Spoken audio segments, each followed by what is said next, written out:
And then we have to pass it on. We will pass it on to Angela. Hello, everyone. My name is Angela Fields. I'm a community health worker, but I'm also the executive director of the Minnesota Community Health Worker Alliance. I'm a tobacco treatment specialist, and I also facilitate and manage the CHW Learning Circle. And I will pass it to Laura, or back to Vanyi.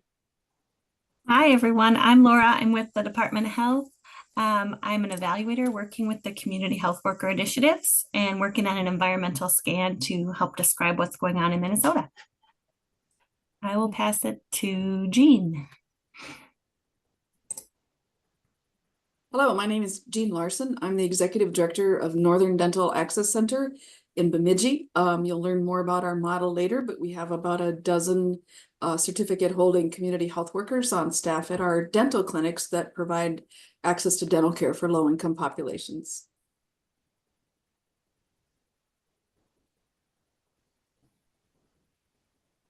Oh, sorry, I'm supposed to pass it on to Anne. Thank you. How about Anne Niakundi? Okay, I was going to say which Anne. My name is Anne Niakundi, and I'm the Executive Director of the Minnesota Community Health Worker Alliance. I've been in this position since mid-March, but I still tell everyone that I'm brand new because there is so much happening in Minnesota and across the country right now with CHW. So I've met some of you on the previous roundtable and some other groups outside of this one, but looking forward to joining the team today. And I will pass it on to, did the other Anne go?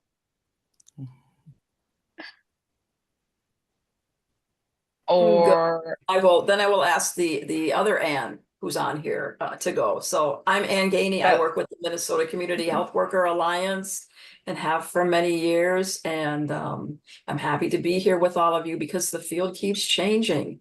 And then I'm going to turn this over to there's a third Anne in our group. So I'm going to ask that person to introduce themselves.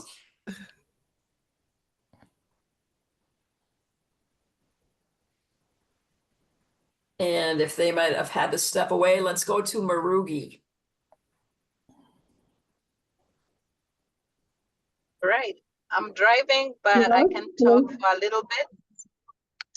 My name is Marugi Motiga, and I'm the Community Engagement Supervisor for Washington County. And I supervise a team of 4 community health workers. And I also train community health workers at Normandale Community College. Yeah, and I think that's it. We can go to the other Anne. Okay. Hello? Can you hear me? Yes. Yes, we can. Okay. This is Anne Copeland from Ready, Set, Smile. And I'm the grants manager and data manager. And we use community health workers in our dental program in the schools. So we are really reliant on them because they're the backbone of our program. Okay, I'll pass it on. I can't see who else is there, so I will let one of you pass it on to someone else. How about Sam?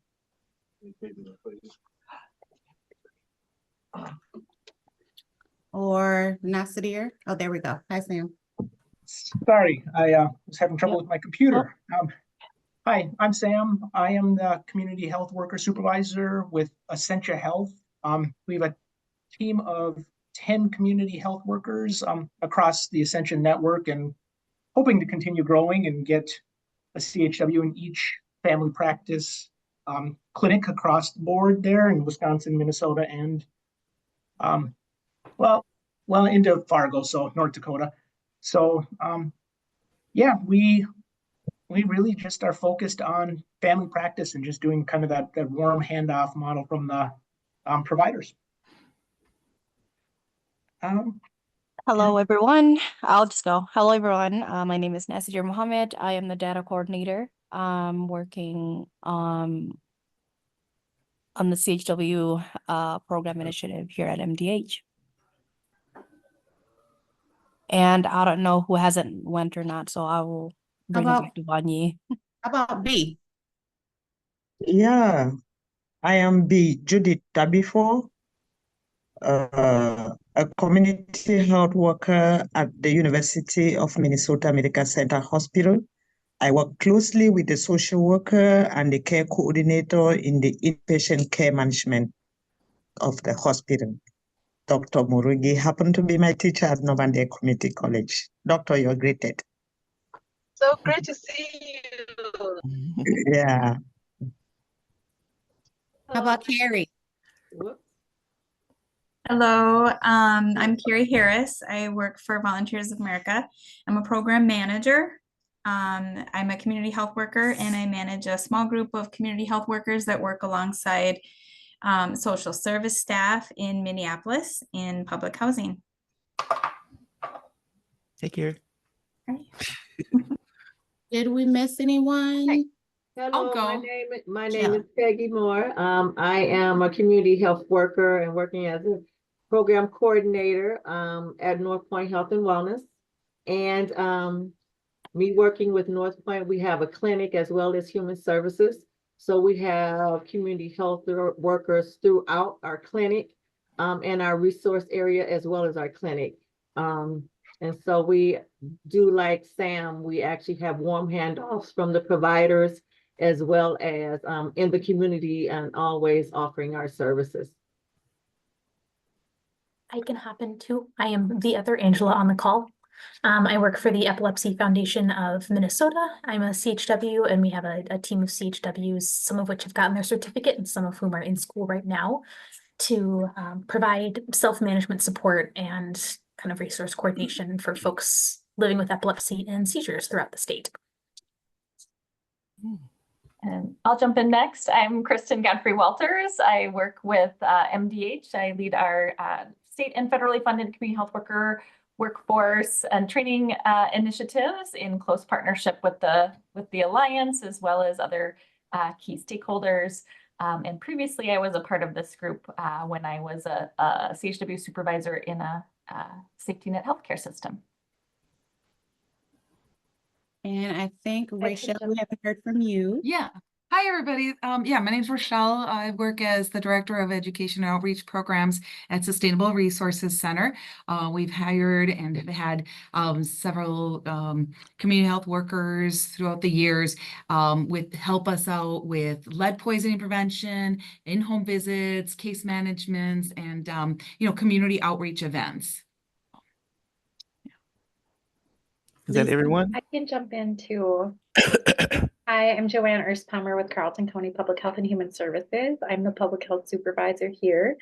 We have a brand new community health worker position, and our community health worker is currently going up to school for her certification. And so we're just kind of learning and getting our feet wet. So I'm excited to learn from all of you.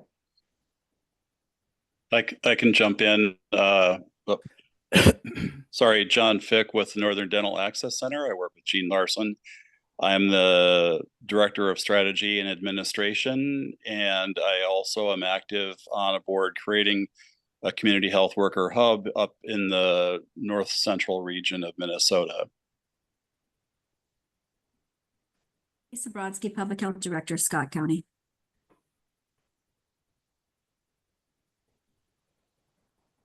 Okay, is that everyone? I think that's everyone. It is so nice to hear. I'm so excited to hear about the different ways community health workers are being used in the community. It's so exciting. It's a adjustment from 5 to 6 years ago. So I think that HRSA grant has a lot to do with the production of more community health workers, and hopefully more funding will become available for it. So next we're going to go to announcements and resources. If you could share events and resources CHWs or supervisors may benefit from attending, news about CHW programs. Does everyone know that the American Public Health Association is holding their conference, their annual meeting in Minneapolis at the end of October? And maybe Angela could talk a little bit about the CHW summit that's part of that. Yeah, absolutely. Good afternoon, everyone. I'd like to speak with you briefly about the 2024 CHW Section Summit at the APHA. The organizers of the 2024 Pre-APHA are sponsoring a CHW Summit. It's held every 2 years, and this year it'll be held, this is intended to be a save the date. There'll be a flyer shared afterwards, and I'll have Ann distribute it to those that are on the call today. And it is scheduled for Saturday, October 26th. It's from 1 p.m. to 6 p.m. It will be held at the venue of the Hilton Hotel, Ballroom 4 and through 7. The actual Hilton Hotel location will be determined later. I'll keep you abreast of those as things transpire. We have a room capacity of 200 people, so we're hoping to fill it to the brim. The theme of the summit this year will be rebuilding trust in public health with community health workers and the role of CHWs in rebuilding trust within the public health system. The goal and objective of this summit is to highlight CHW leadership. So if you know any CHWs that are leading the way, let them know about this event and showcase the pivotal role that CHWs play in public health and in emergency preparedness, or just in health and social settings across the state. There will be engaging, CHWs will be engaging in training, so they'll be providing valuable training and a network opportunity for CHWs. We are asking for CBOs to be facilitators or offer them an opportunity to network. And we want to create an interactive roundtable session to engage and showcase our best practices. And so we are also promoting access to this event by ensuring low barrier participation for CHWs. And we ask you and encourage you to promote this through your network. There will be, the summit will include presentations, a panel discussion on CHW leadership, especially those that are highlighted in public health settings, and how CHWs can be utilized to assist with emergency preparedness. So please, please, please, I ask you to share this with your network across the state to encourage participation. The pre-summit session is designed, as I said, to have low barrier participation and will grant CHWs the opportunity to network. So the cost of participation will be $15. That has been chosen as the lowest possible participation barrier eliminator, specifically targeting CHWs, promotoras, and CHRs, and all those that are impactful workers that are addressing health inequities, who are organized or under the same banner as CHWs. So if they're CHW students, they're CHWs in practice, or they work in similar roles, we encourage them to come to this event. Mentor will be planning and also assisting with the staffing assignment at this event. And so we will have discussion panels. We're trying to create a list of CHWs that are in public health and other health settings, or that are leaders, to invite them to the CHW section. There will be panelists, and we're also interested in CBOs or organizational leaders to be a part and lead those conversations. So we're going to have hot topics and roundtable discussions, as well as how to utilize CHW's emergency preparedness session. So it's more to come. As I said, we'll send out the save the date flyer to everyone. There will be a registration requirement, and so we will tease those details out and keep you abreast, and more to come. Thank you, Angela. Welcome. Thank you. Anyone else have any? I have a follow-up question to that. I'm wondering, I know you said registration is required for the summit.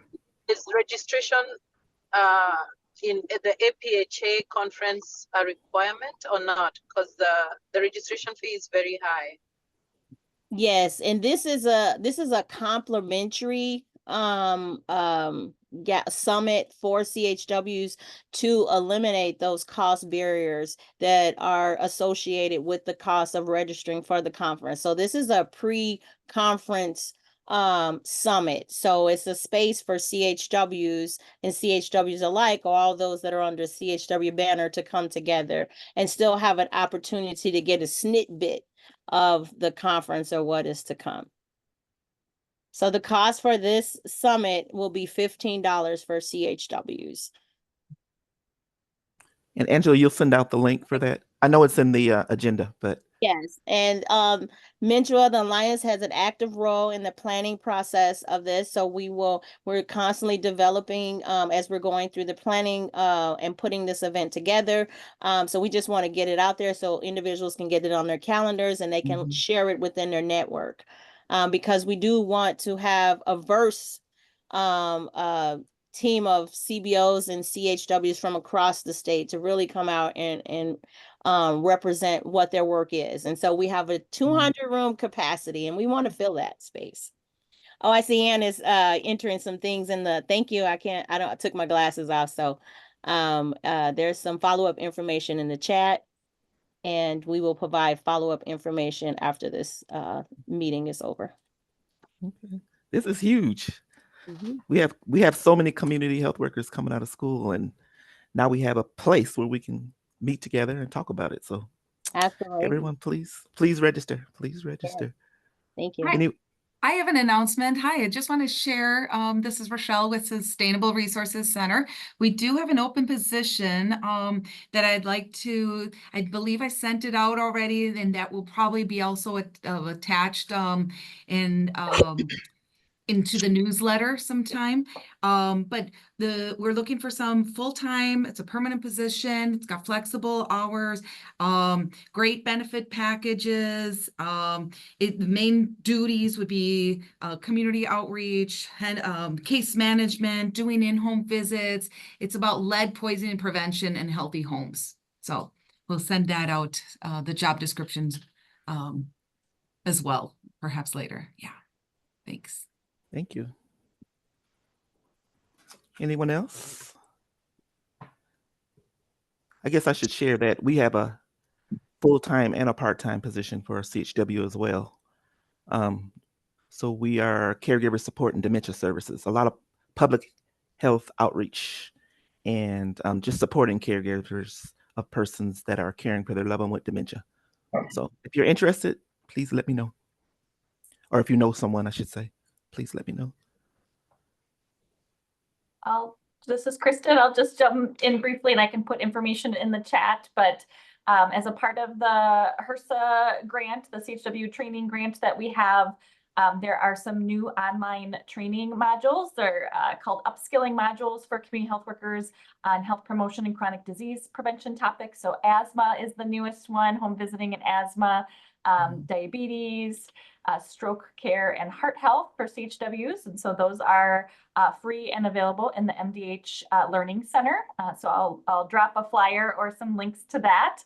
And then there's also MDH, the healthcare home section, is hosting the second part of the webinar for CHW billing in Minnesota, understanding some of the new billing codes for services. And so I'll be sharing information at that webinar tomorrow. So just wanted to let you know about those items if you don't know already, and I'll drop that information in the chat as well.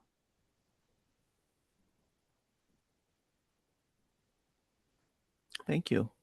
I also wanted to share, I get a lot of calls for internees, people looking for internship. So if anybody's interested, I can pass the word on to you and see if you can get a couple interns. It always helps to have interns you can train.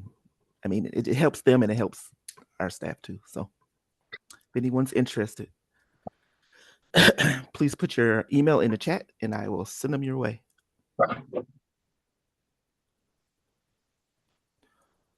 If we don't have anything else, I will we'll do the Alliance updates, and that's with Miss Ann, the Executive Director of CHW Alliance.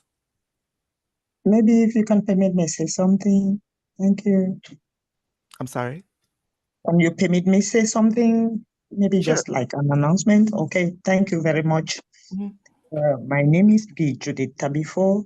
I'm a CHW at the University of Minnesota Medical Center Hospital in the Inpatient Care Management Department. I wish just to share what we do here in the hospital that many people don't know, that CHW equally work closely with the social work and the care coordinators in the hospital. We care for patients, especially in their discharge planning. When a patient is discharged, we need to do a follow-up to see the needs of this patient. Wow. Quite often we get patients who need housing. We direct them to where to get housing, where they can be accommodated. Some of them needs maybe walkers or maybe toilet seats or whatever. We direct them and we make sure they get all of those things before they are discharged from the hospital. Quite often, most of them too, when they come to the hospital, they do need a ride back home or a ride back home. So we do make transportations arrangements with them, following the kind of insurance that they do have. We equally assist the social workers and the care coordinators to do referrals for these patients. Most of them need to leave the hospital, go to the next level of care, maybe a TCU, a long-term care, or assisted living, and so on. So we equally do all of that. We liaise between these facilities within Minnesota and maybe nearby Wisconsin. So those are the things we do here. And I just thought we should let this panel know about this. And for myself, I happen to have known about this meeting today through my supervisor, who shared a newsletter to all of us, the community health workers. We are about 6 of us here. I just said no, but I have been looking for a way to know more about the Community Health Alliance. Maybe this is an important venue or a place for me to learn more about them. So I just registered, and behold, I'm happy I was sent an invitation for this meeting, and I am happy, so happy to be a community health worker. And I look forward to growing in this field and to learn more from other diverse organizations. Thank you very much. Thank you, B. That's amazing work. Wow. Yeah. It's really good. Anyone else want to share before we go to the Alliance updates? Okay, well, I am going to call on Miss Ann, the Executive Director of the CHW Alliance.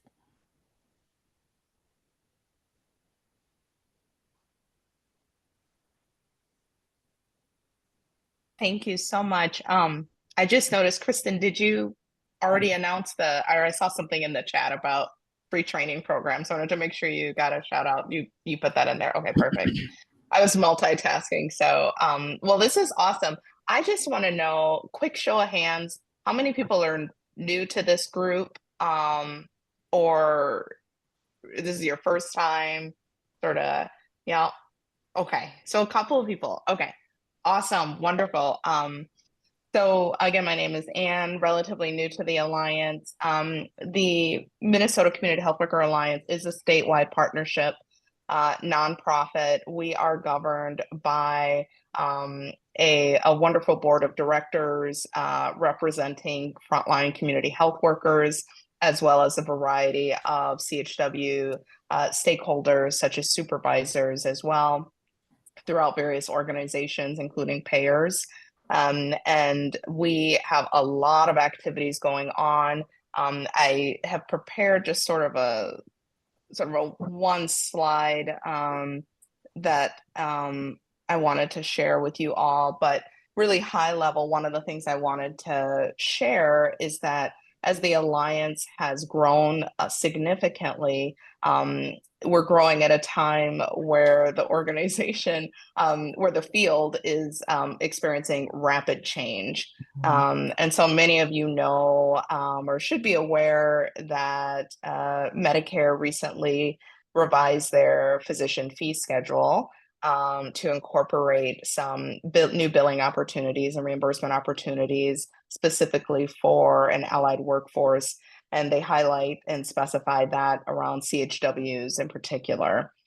We've also had major transformations, I think, at the national level with public health And of course, locally, the state made a significant investment in the CHW workforce and partnering with the Community Health Worker Alliance to achieve a variety of objectives for the state. And so, and along those lines as well, there are a lot of emerging players in this space that were not there before. So to give you an example, on any given day, the Minnesota Community Health Worker Alliance gets approached by local public health departments, CHW is going through the certificate program, needing support, and for-profit companies that are national and looking to scale locally in Minnesota.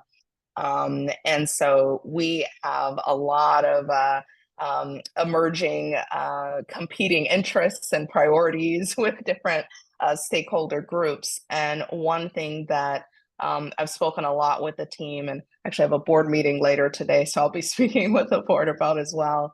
One thing that we are choosing to focus on are two particular big stakeholder groups, and that is community health workers directly, what they're saying their needs are, as well as this particular group of community health worker leaders and CHW supervisors at large. And so it is very important that we solicit feedback from every single one of you on this call to really get an in-depth understanding on what your needs are, what the day-to-day barriers are, what the opportunities are, the wins, because as I mentioned, the Alliance has a mission to support advancing the CHW field, and those who lead and advocate for CHWs and supervise and manage CHWs are one of our most important stakeholder groups. And so it is very important that we are able to hear from you directly. And so please feel free to reach out, to Von Yee, who's now helping to coordinate this particular group. That way we can be as responsive as possible. I also ask for your patience because we get very, very busy too with all of the inquiries. And so we're trying to keep up. So it's definitely a team effort. And so a couple of things strategically on that note, I wanted to share, and I'm just going to see if I can share my screen. If it'll let I'll me make you here. co-host. Yeah, Okay. Thank you. sure. Let's see if it. Oops. Okay, there we go. Okay. Are you guys able to see these? Let me do a slideshow view. I can start. Okay, can you all see that? Yes. Okay, excellent. Thank you. So just very quickly, because I know I only had a few minutes. One of the things, so number one, I had mentioned one goal that I have personally is to just improve our internal team's capacity to navigate competing stakeholder priorities. And as I mentioned, this particular group is perhaps one of our most important stakeholder groups. And so we really want to work on improving how we grow this group, how this group is working for you all. We serve you at the Alliance. And so we're always open to feedback and suggestions on any and everything with this group. Some of the other emerging priorities, I call these emerging because, of course, as a nonprofit, we are governed by the community and so requires board approval. And many of these things are active and underway too, but we're really focused on expanding our reach and direct impact into all corners of the state, including a focus on Northwest Minnesota, Central Minnesota, and Southwest Minnesota, and specifically through our Community Health Worker Leadership Institute beginning next year. You'll all learn a lot more about that in time. We're also in the process, thanks to the Department of Health, trying to overhaul our website and registry so that we can disseminate the right information at the right time to the right stakeholders, like groups like these, so that we can all inform timely CHW workforce decisions.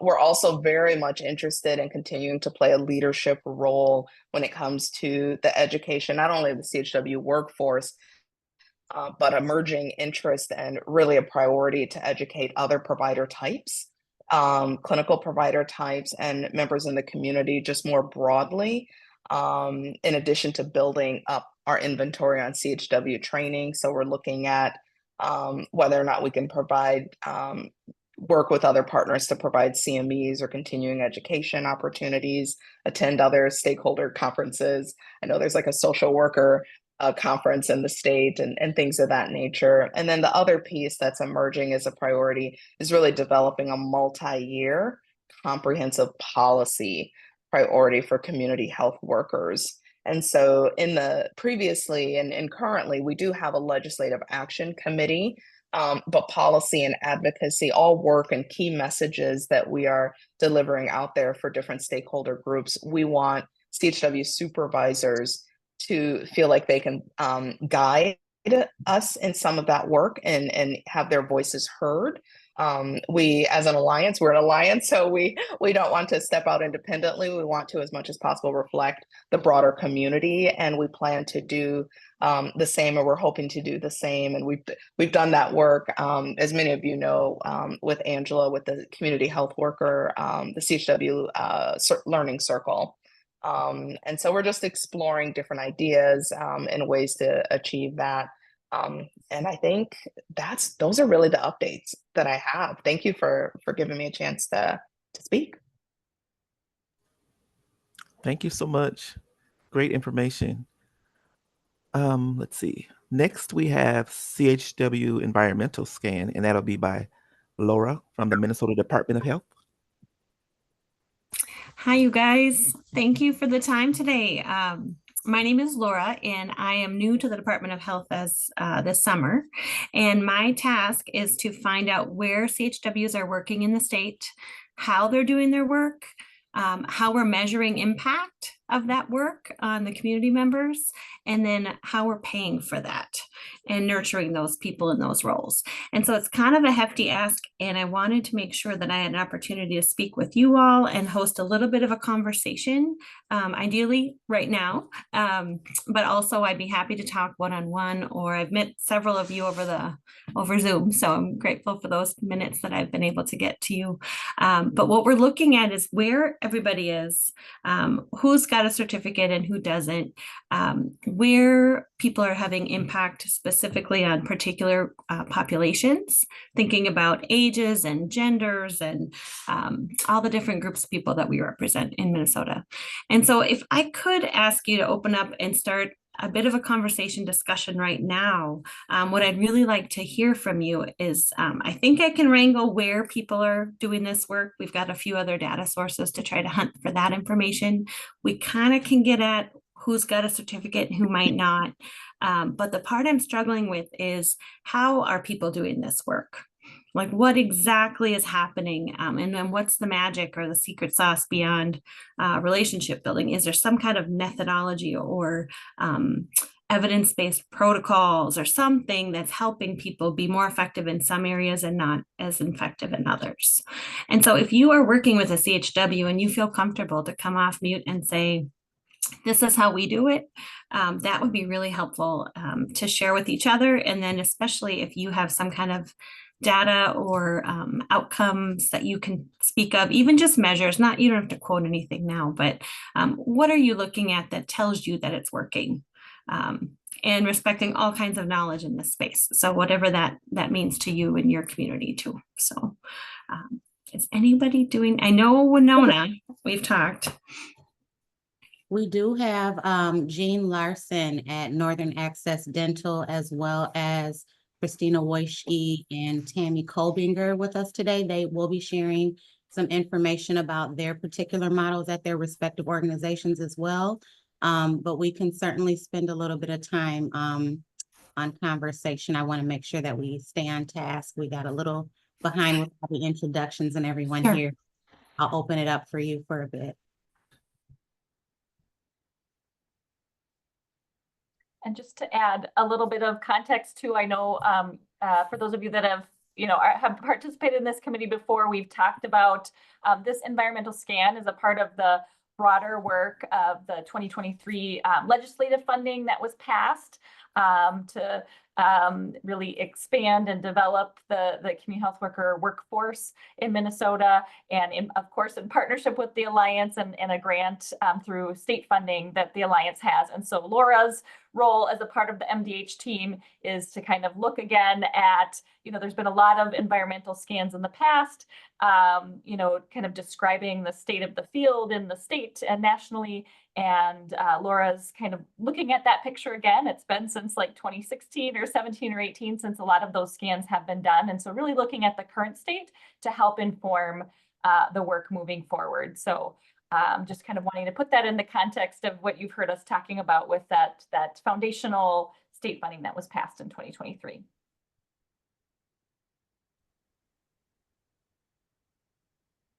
Yeah, and to add on top of that, if it's okay, and that is part of that partnership, I really encourage you all, if not, real time on this call for different reasons.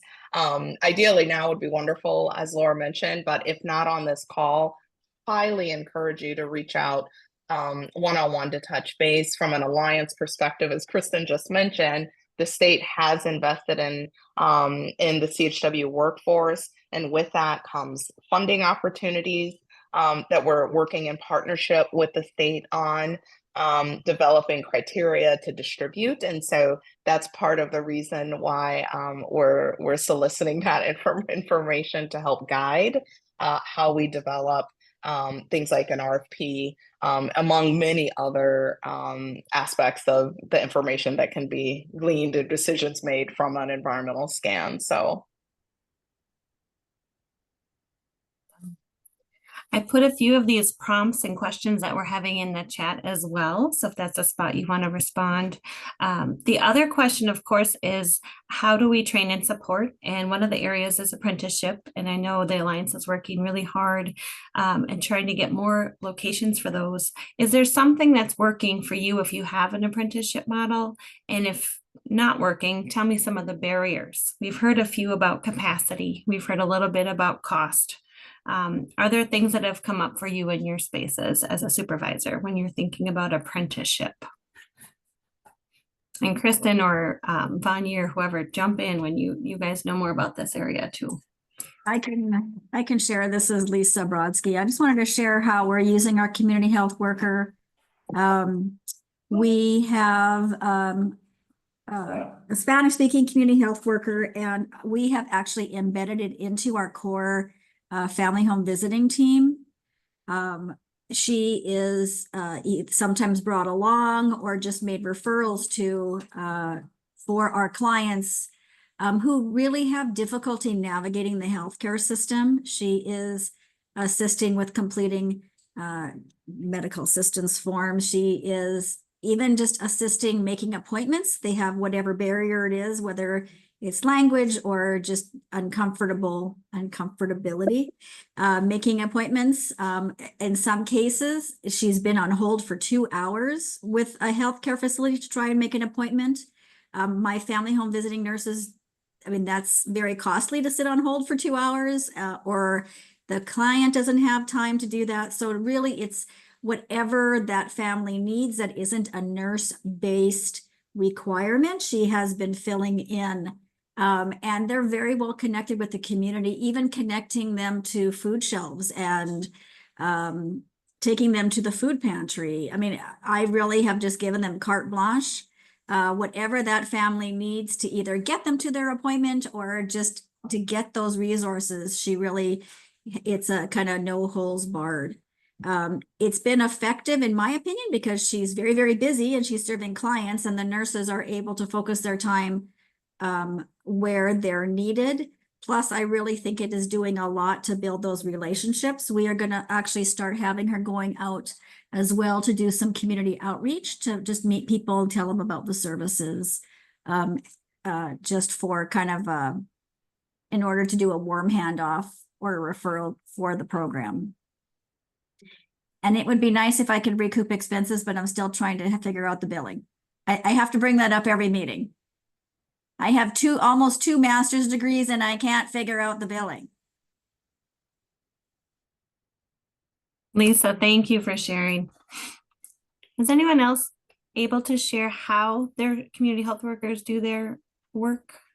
I saw in the chat the relationships are central organizational readiness for cultural change. I can share, even though I'm the Thank you. president.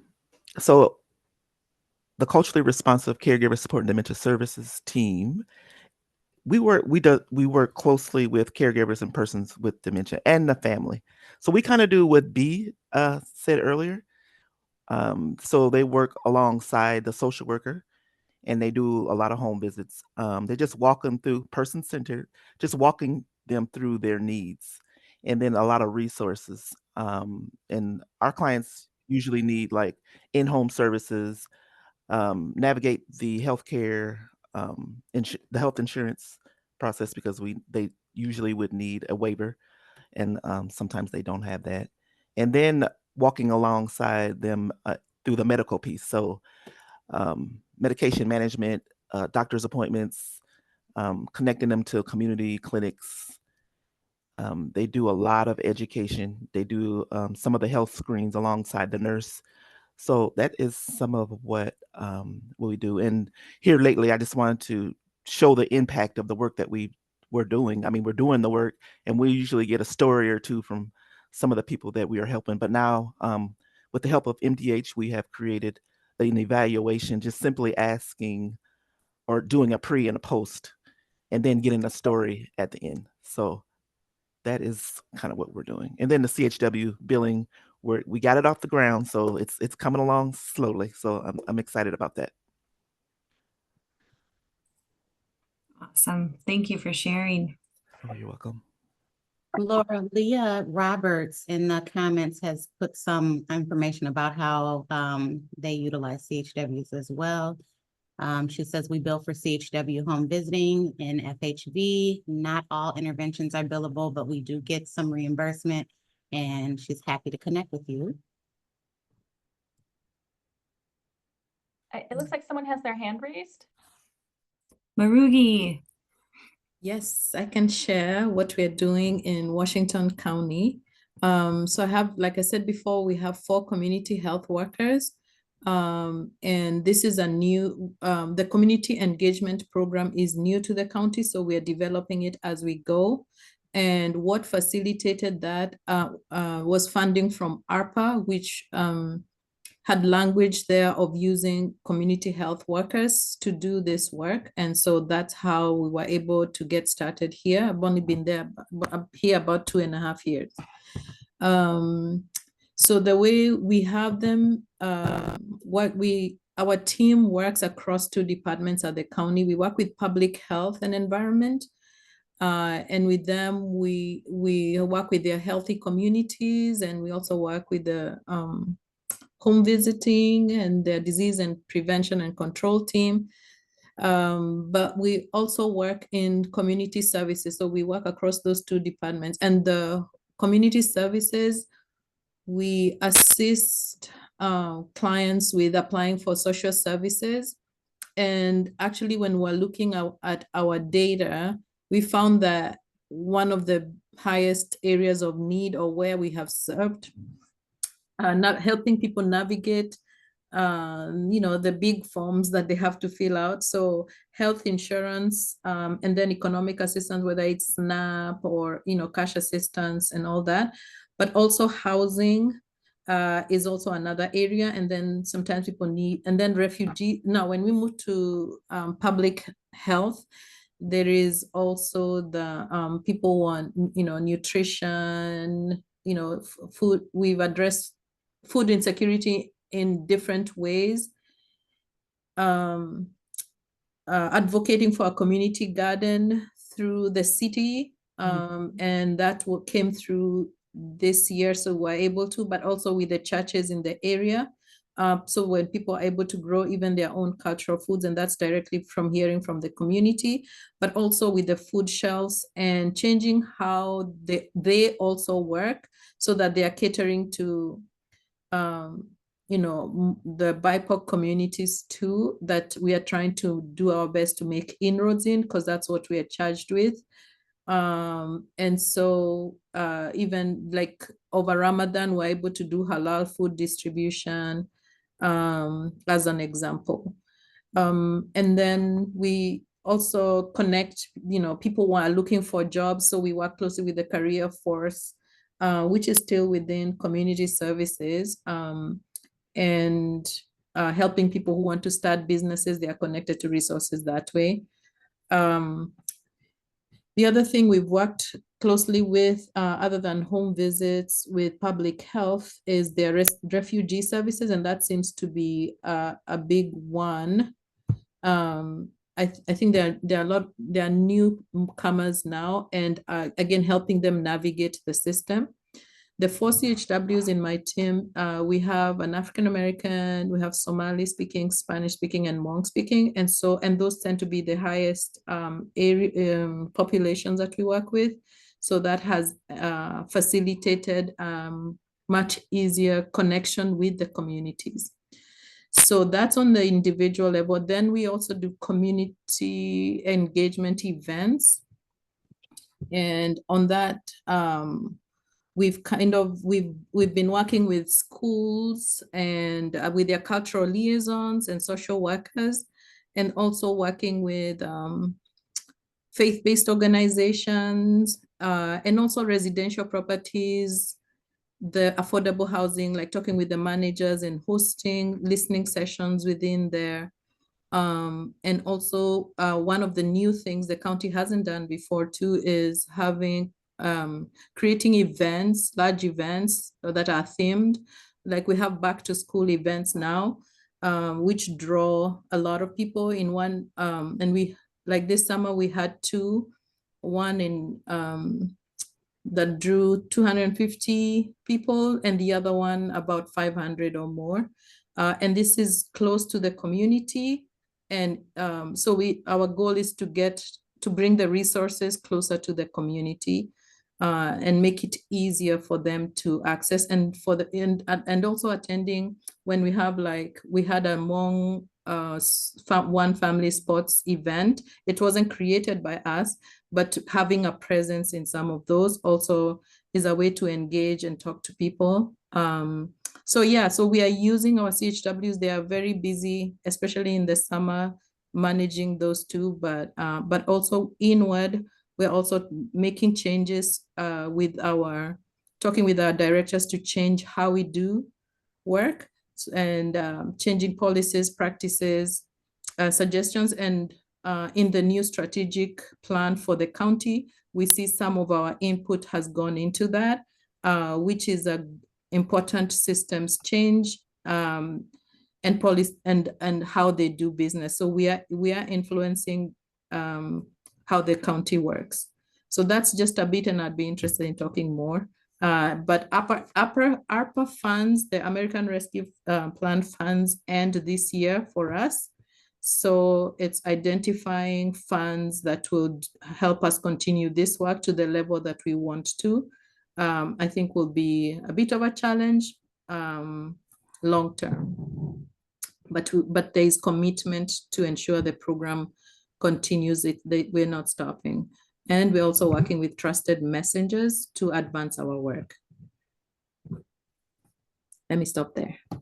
Thank you. Amazing. Wow, that is great. I tell you.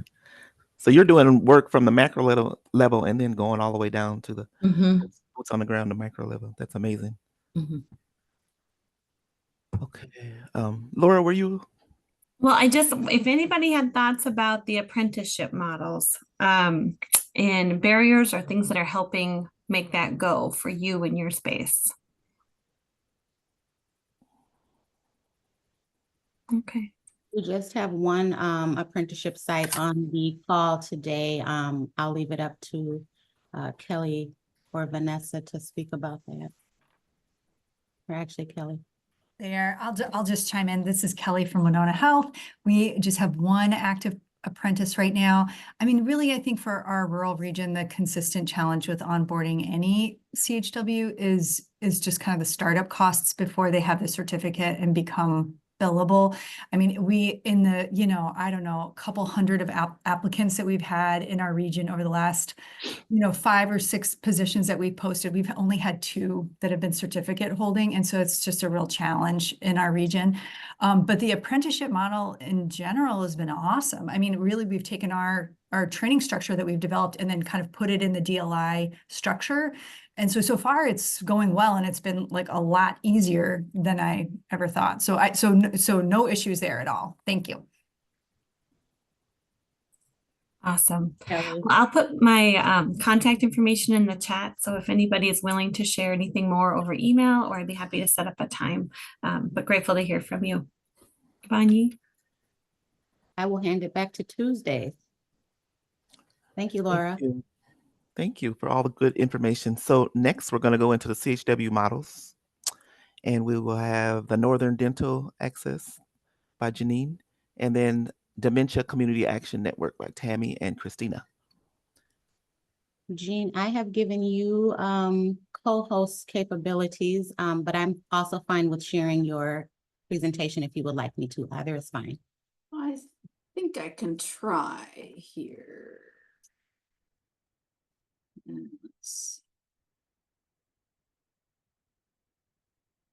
Can you see my slide?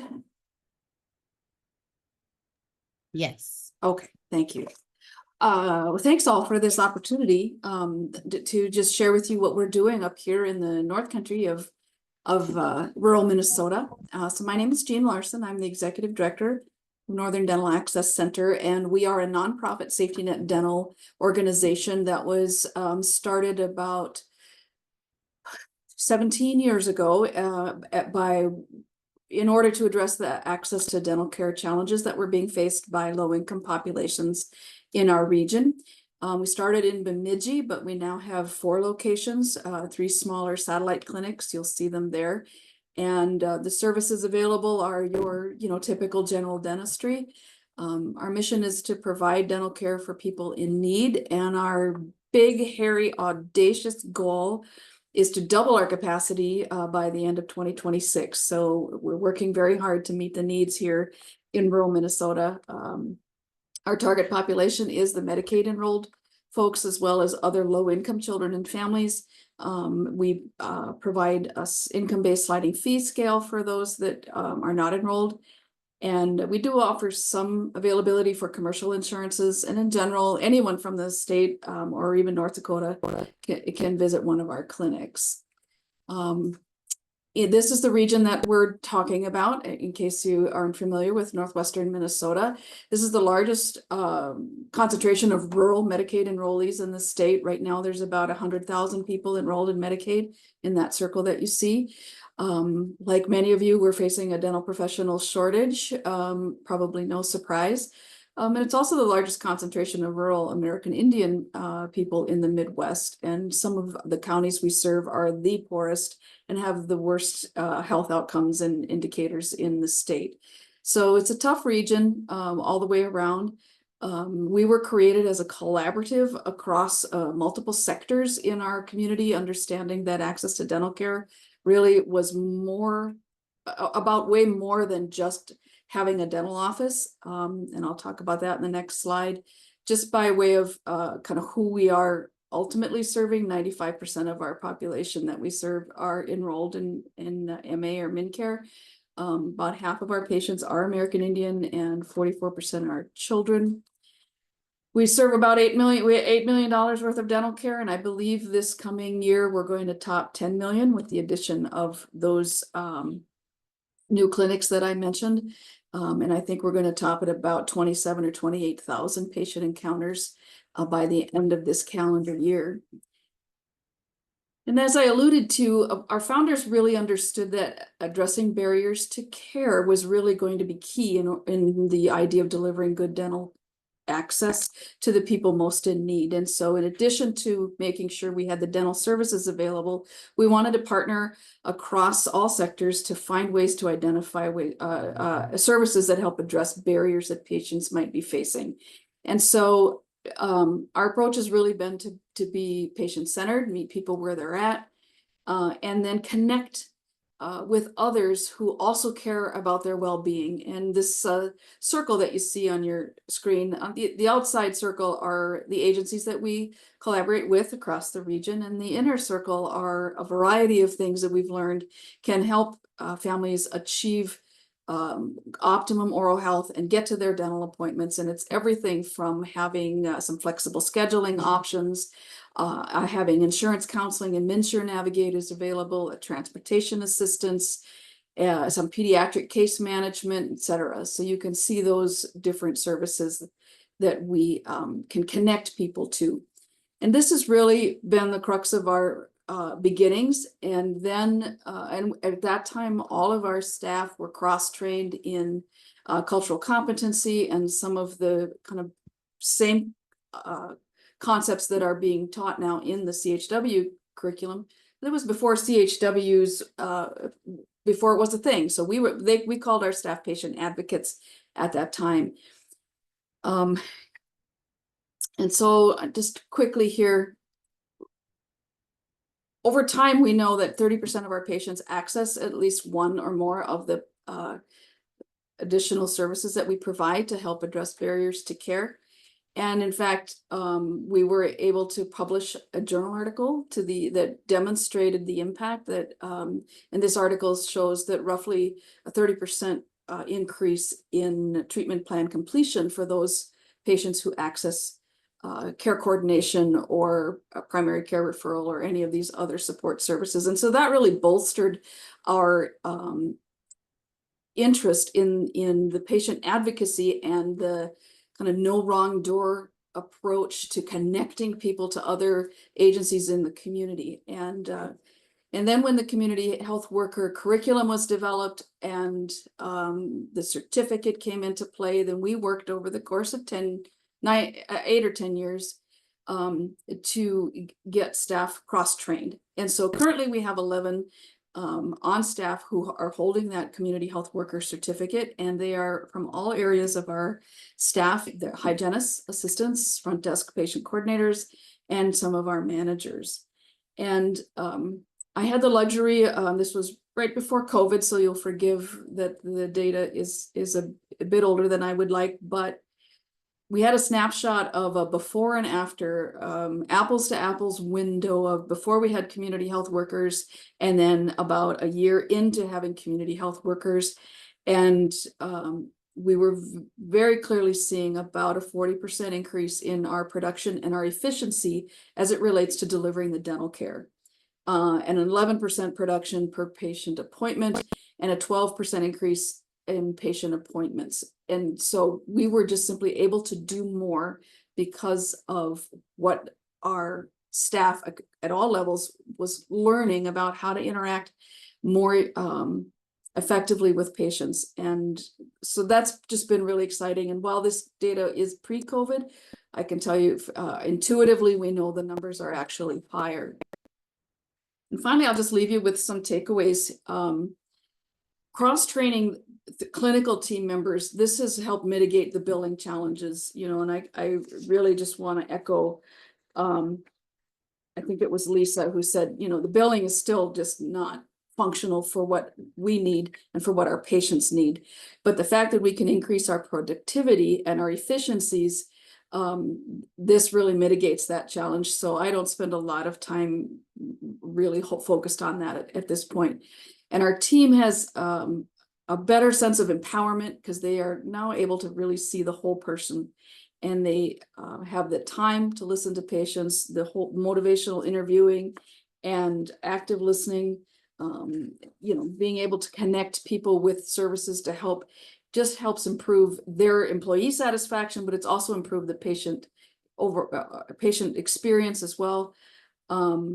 As I say, the direct revenue streams from billing is not there, but we can very much see the return on investment tied to these other improvements.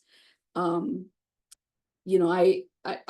also would harp on the billing being problematic in that it doesn't reflect what our patients need. And at this point, we're not willing to adapt what we provide in order to fit into a model of what the state can reimbursed. We will simply do the work that needs to be done in the moment for those patients. So in our sense, we kind of do it our way, but it is working, and just really proud of this team and all that we do. I could talk for 2 more hours on it, but those are the highlights. And I want to be respectful of your time, but I'm happy to answer any questions, and just really thank you for this opportunity to share a little about Northern Dental Access Center. I just want to say, Jean, that I'm in awe of what you do. And also I'm always intrigued by your findings, because we always look at how we impact our clients, but your findings about the impact on staff of adding CHWs and the results that is brought, I think, is really powerful. Thank you.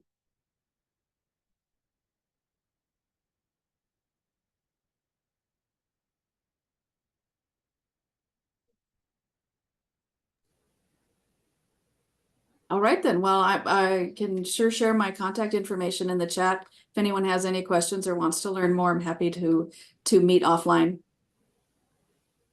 Thank you for that great information. That was really good information.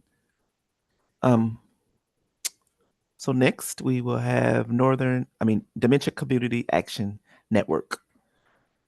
Tammy and Christina. I'm gonna share my screen here.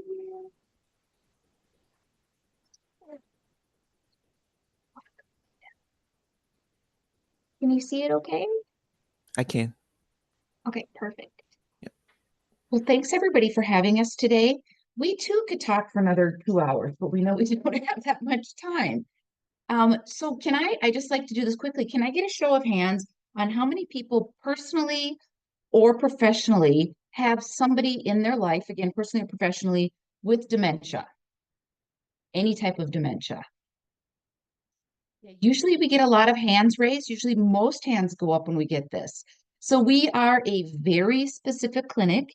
We are relatively new. We are only in 2019, we became incorporated as a 501c3, and we started seeing patients in 2001. So we're relatively new. We are a very small nonprofit.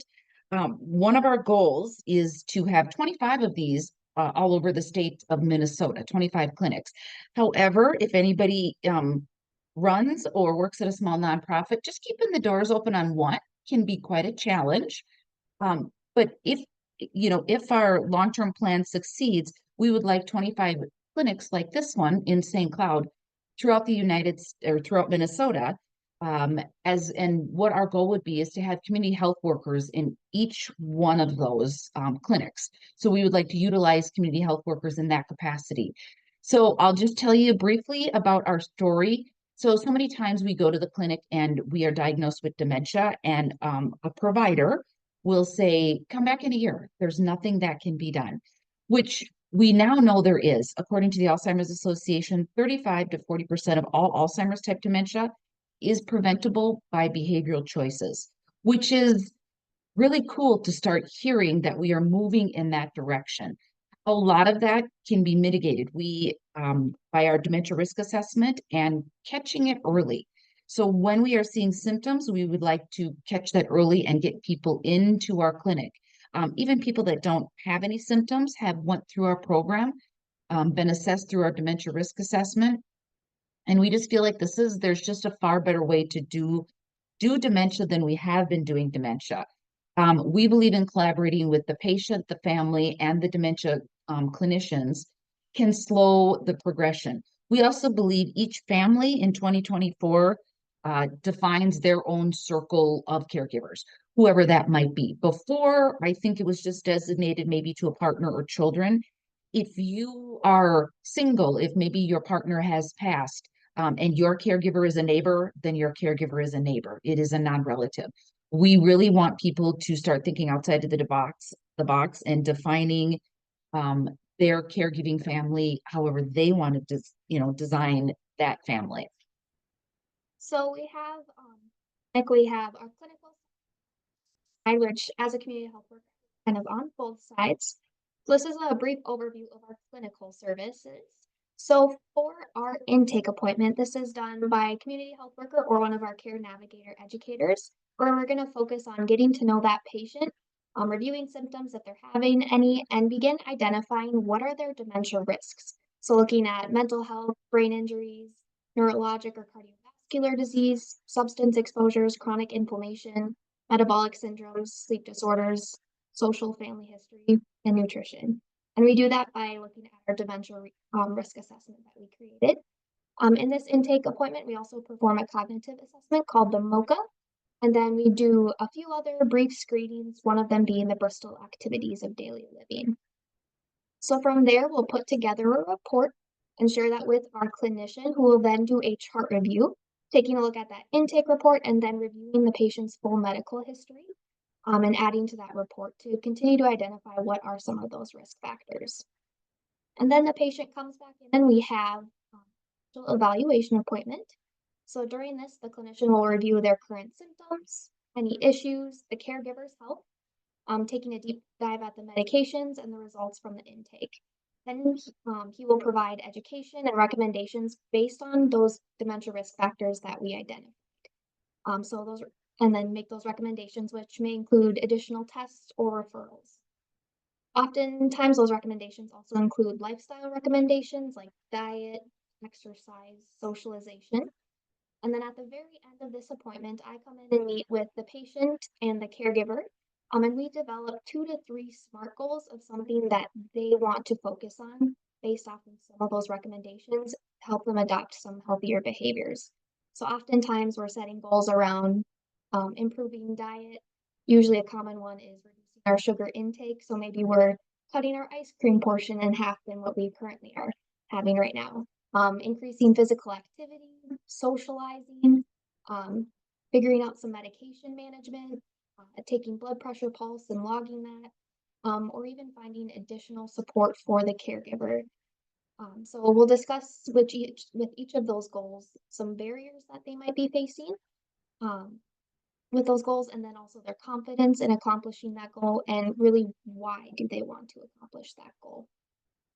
And then for that ongoing care, for the first year, I contact the caregivers under the patient about every 2 months to check in on those goals and evaluate them, see what were our successes, what were some of the barriers we faced, and maybe brainstorm some ideas to overcome those, and just adjust those goals as needed or maybe create some new ones. And then we'll also check on the status of any additional tests that were maybe ordered or referrals to see if they're ready for appointment with the clinician. So that's kind of a brief overview of our clinical services, but we have many services for our resource side. So one of them that we offer is caregiver consulting. This is offered by a community health worker or our care navigators.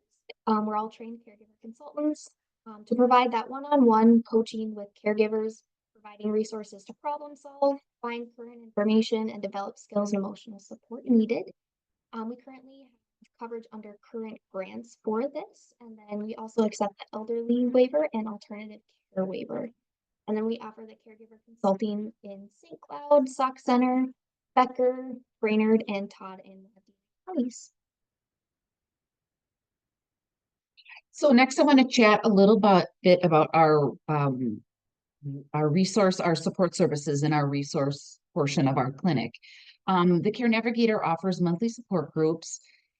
Currently we have 7 support groups, and we hope to add one in Benton County.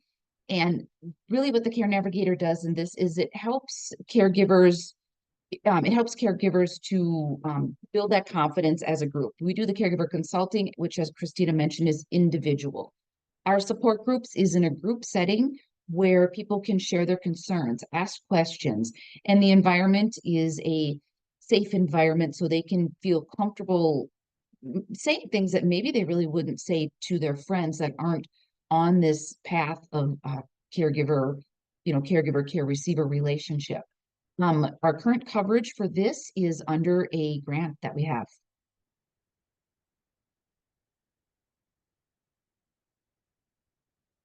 And then I'm up next. Another one of our services is something that we're all really proud of here. This is our professional education. So community health workers and our care navigators do a lot of outreach in the community. And we have many different dementia educations and trainings that we do. It circulates all of the stuff we do here is pretty specific around dementia, but they are with behaviors and dementia, because if you have dealt with people that have dementia, there can be some behaviors that go along with that. A couple of classes we have in there is understanding challenging behaviors, and we have our Alzheimer's disease and dementia care seminar, which is fabulous for people not working in the industry, but it's also a great 8-hour seminar where there are CEUs available for that. So we recommend that to anybody working with somebody that has dementia. We also have caregivers and dementia under that category. We have caring for the dementia caregiver and understanding the stages of caregiving and anticipatory grief. We feel you can't care for one without the other. You can't care for the person with dementia without caring for the caregiver, and you can't care for the caregiver without caring for the person with dementia. So it kind of walks hand in hand as a dyad. Some clinics may treat them individually and separately. We really like to see them treated and walking that path together. We have our basic classes, and I don't mean basic, but if you don't have that basic dementia knowledge, we have our dementia awareness training, dementia basics and prevention tips. And then we have communication, because let's be honest, in life and in our professional life and personal life and dealing with somebody with dementia, communication is key and all around, we believe. So we have our 7 seconds of dementia, and Can You Hear Me Now, which really concentrates on that communication piece. Then we also offer Powerful Tools for Caregivers, which is an evidence-based health program designed to help caregivers take better care of themselves while caring for a friend or relative. And currently upcoming, we have a class coming up in Monticello and Elk River, but we are getting coverage for the Powerful Tools for Caregivers under current grants as well. And then the last few services that we have an online resource directory. This is available it's on our website, available to caregivers to visit at any time to find those local resources that can be very beneficial for them along their dementia journeys. Then we also have a resource library in our office with a wide variety of booklets, brochures, and informational flyers about different forms of dementia, caregiving and dementia, healthy aging, driving, advanced care planning, all those kinds of things. And then we also have a free lending library in our office, so anyone can come and borrow a book at any time to learn more about dementia, caregiving, and healthy aging. And then that is all I have.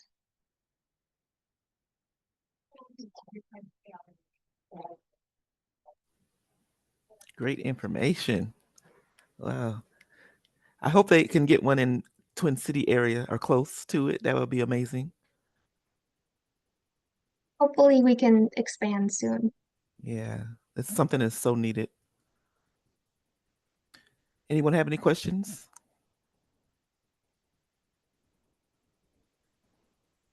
Okay. I have a question. Okay. So the Alliance was recently approached by the Department of Human Services, a representative there, and I forget her name. I could look it up real quick, but we were approached to ask how we saw community health workers fitting. Well, asking just the question, what's the relationship, or is there a scope fit between a community health worker and a caregiver, or providing support for a caregiver or acting as a caregiver? That's something that the state was in the initial stages of exploring, but they had heard from a variety of stakeholders even before they approached the Alliance about maybe the possibilities there. So I'm somewhat curious, and for anyone on the call who has opinions about that, this is one of those moments where, the Alliance would like to, before we're invited to be part of those ongoing discussions, or we've been invited to participate. So that'll be happening this fall. But are there any opinions within this team, or questions, concerns, or excitement or support for DHS continuing to explore the relationship between their like the funding and support that they have for caregivers and CHWs?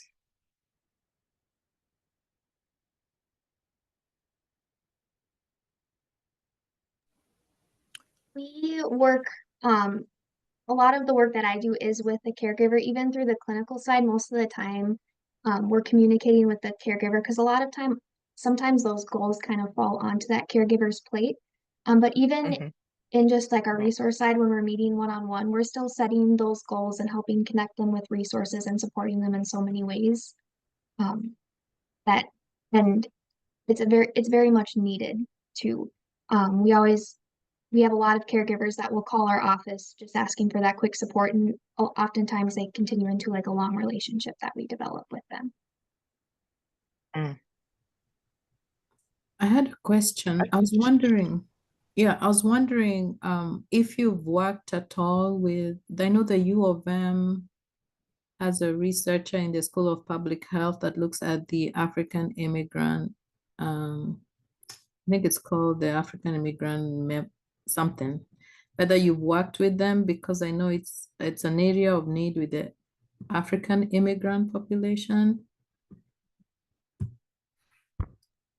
I have not heard. You said that was through the U of M? Yeah, her name is Professor Manka. I will put the name. It's a difficult name. And they have they call it the Immigrant Memory Collaborative.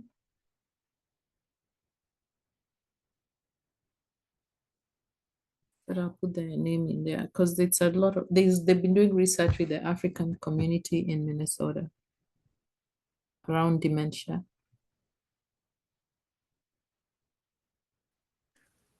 I've been on a couple platforms with Dr. Monica. Am I saying that correctly? Manka, yeah. Manka. Yeah, she's been in the same, we've been on the same panels and things like that. But so I know a little bit about their mission to help in the community with caregivers and persons with dementia. Our program, we have caregivers who work alongside the whole family, and we are person-centered and culturally sensitive. So we work with a lot of the African American, East African, and then Hmong as well. But a lot of our CHWs, they do respite, and respite is just not sitting with the person with dementia, but it is going in and doing some skill building with the person.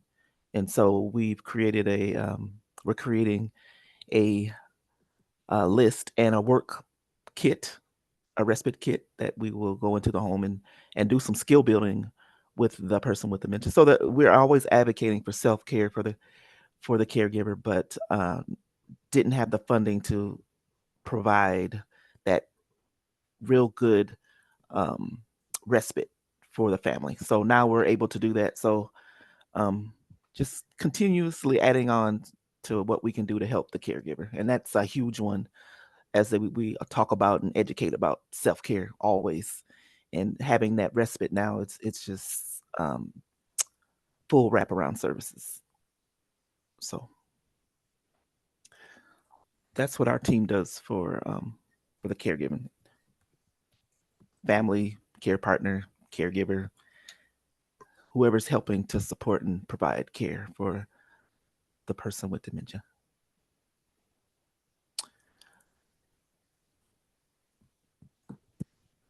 So let's see. Next we have, is there any other questions? Just want to be careful, not moving on too fast, even though we're almost at time. So next we'll have our first burn collaborative problem solving. So if anyone has any questions or issues, we will open the floor to share solutions and experiences.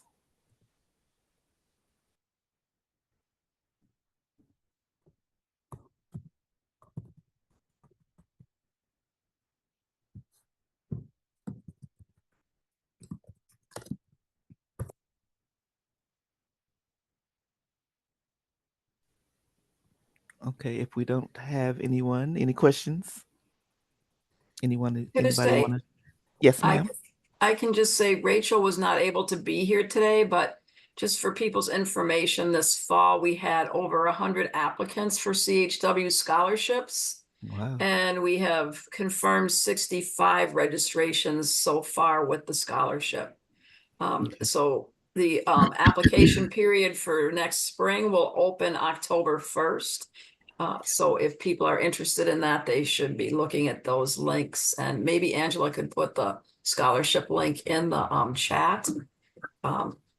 We aren't sure yet if this will be the last time, if spring will be the last time we can offer scholarships or not, but we encourage people to make use of them quickly.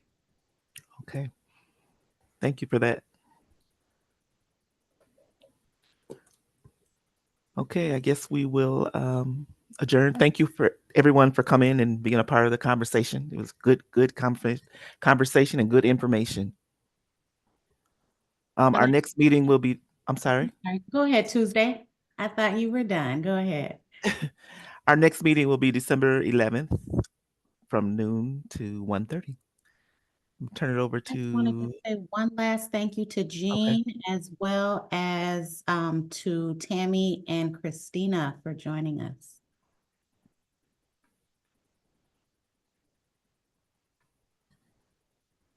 all right, our meeting is adjourned, right? Thanks, everybody. Thanks for coming.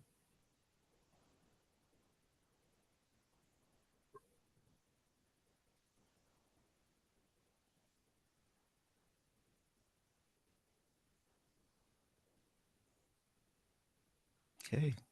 Wow, Nice job, that was good. Tuesday. Yeah, thank you. Do you feel like that every time? I think I do. Well, I try imagine to how I felt. be comfortable. Right. This is my first time doing the supervisor roundtable. I got a couple pointers from Ann earlier today, but I was getting nervous at all those introductions because folks were still popping in. And you know what that says though? I was like, wow, that says people are really wanting to be a CHW, and they are, you know? Yeah, It's, I it's mean, beginning to be huge. with or without an apprenticeship, we know that folks want to be CHWs and that organizations want to utilize CHWs. So Absolutely. Absolutely. Yep. It's huge now. I love it. Yeah. But I was wondering if I could be a co-facilitator next time. What does that mean? I'm sorry, like switch spots? No, Ann said if I wanted to do another year, and I do, but I don't want to. I was wondering if I could have somebody alongside me so we can share Yeah, share I the duties. wouldn't mind. I don't mind Okay. that at all. Who would it be? Oh, I don't know. So you want us to recruit a second supervisor with you? Yeah, Yes. I think that would work. I don't Yeah. see an issue with it. Okay. Do you want me to send an email out, or are you okay with Yeah, letting? just because this is my first time, I don't know how they did that before, if that has been done in the past. So yeah, just send an email to Ann and myself, and let's see what she said. Okay. Okay. She put the offer on the table, so I've been thinking about it because I really like this, the supervision roundtable. We get a lot of information. We can collab, we network,